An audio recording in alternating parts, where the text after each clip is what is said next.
For MP Lawrence, please, with the governor. Thank you very much, and once again, thank you, Governor Macklin, for coming here. I think it's a credit to you and to your institution that you're as president as you are. My questions will start with GDP and GDP per capita, and I think to my mind, it's almost getting to the point of a myth of a soft landing, because although our GDP as a whole, as an aggregate, doesn't look terrible, our GDP per capita does. Q3 2022 -1, Q4 2022 -3.3, Q1 2023 -0.6, Q2 2023. And so while our GDP as an aggregate has showed modest growth, GDP per capita, which I believe is a better accurate measure of how Canadians are actually dealing with the economy, is showing we are in a very difficult time. To quote the leader of the NDP, it's bad. It's very bad. Your comments on that there. Oh, Do you agree? My comments. Well, there's no question we have seen weakness in consumption. And on a per household, per capita basis, yes, we've actually seen declines in the level of consumption. At an aggregate level, that's being offset because there's more people in the economy. So on average, in aggregate level, growth has been roughly flat. But yes, I agree. It is difficult for Canadians. They're feeling the effects of higher prices. They're feeling the effects of higher interest rates, and we can see how that's affecting their spending. It's particularly affecting their spending on durable goods.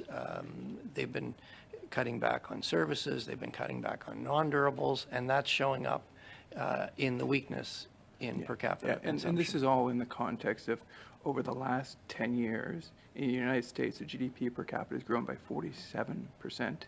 In Canada, it's grown by 4.7%. We are in one of the worst economic times since the Great Depression. And so I just want you, and I know you've spoken eloquently about this, but the impact, particularly on the vulnerable, of keeping interest rates high and driving per capita GDP even further into the basement has real life consequences. We see 2 million people a month going to the food bank. I know that you know this, but I think it bears repeating of the pain that are being inflicted on Canadians right now because of the high interest rate and this government's reckless fiscal policy.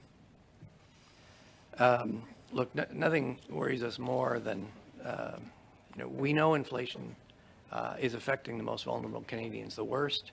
Food price inflation is high. You can't really economize on your purchases of necessities. They're necessities. And so, yes, this is hurting. And the best way to solve that problem is to get inflation down. And we've made a lot of progress. We need to finish the job. If I can, just wanted to clarify with the discussion you had with both my colleague MP Baker and MP Halon.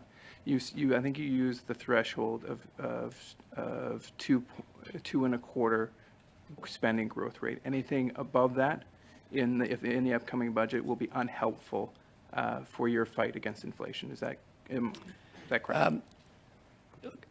If government spending is growing materially above, government spending, all levels of government, if real government spending at all levels of government is growing materially above 2%, that will make it more difficult to get inflation back to 2%.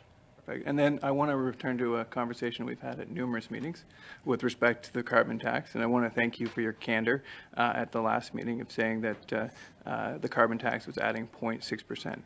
There's been a little bit of a mischaracterization, I think, of some of your comments, once again, Governor Macklin, when you said that there would be, it's a one-time or one-off impact. When the reality is, as will happen on April 1st, the carbon tax will increase. And it's scheduled to increase all the way up to 2030.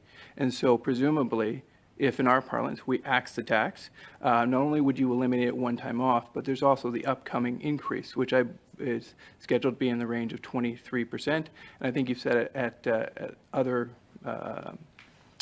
committee meetings that it was about 0.1% every increase. And could you confirm that if we eliminated the tax and, of course, presumably, the increases to that tax, we would have an ongoing impact which would reduce inflation? Yes, I think you summarized the numbers. So, as you said, there are planned increases in the carbon tax going forward.